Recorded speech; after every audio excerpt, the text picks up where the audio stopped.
আমি না বড় ধ্যাতলা একটা মেয়ে, যাই বলুক কারোর কথা কখনো কানেই নি। আমি দরকারই মনে করি না কারোর কথা কানে নেওয়া। ভগবানের কাছে প্রে করতাম যেন আমি এরকমই হই। এই যেমন কারোর কথা গায়ে না লাগা, যে যা বলছে বলুক, কোনো বন্ধুত্ব না থাকলেও চলবে, কেউ আমার সাথে কথা বলছে বলুক, না বলছে না বলুক, তাতে আমার কিচ্ছু যায় আসে না। নিজেকে এমন বানাতে হয়েছে। একটা সময় ছিল যেহেতু আমার সব জিনিসে অনেক বেশি ফারাক পড়তো। এই যেমন ছোট ছোট কথা আমাকে খুব কষ্ট দিত। আমাকে কেউ খারাপ বলতো, শাখা পড়তাম না বলে বলতো, সিঁদুর পড়তাম না বলে বলতো। এইসব কথাগুলো আমার অনেক গায়ে লাগতো, বেশি কষ্ট হতো।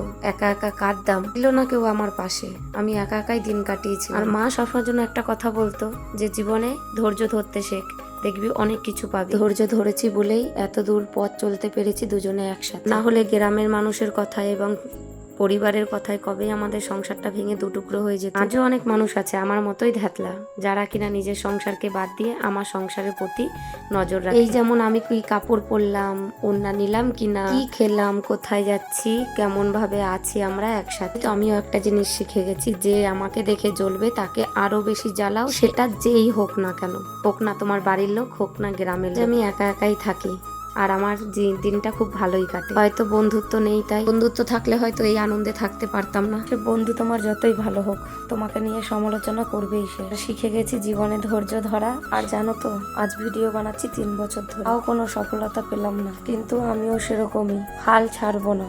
যতদিন আছি ভিডিও বানিয়ে যাব, পোস্ট করে যাব, কারণ ভিডিও বানানোটা আমার ভালো লাগার জায়গা। এই জায়গাটা থেকে আমি আর হাঁটতে চাই। কারণ এই ইউটিউব কিংবা ফেসবুকের এই জার্নিটাই হলো এখন আমার ফ্যামিলি, বন্ধু, আমার বাচ্চা, হাজবেন্ড। বলতে বলতে ঘরের সব কাজ কমপ্লিট করে নিলাম। ভিডিওটা আজকের মতো এখানেই শেষ করছি।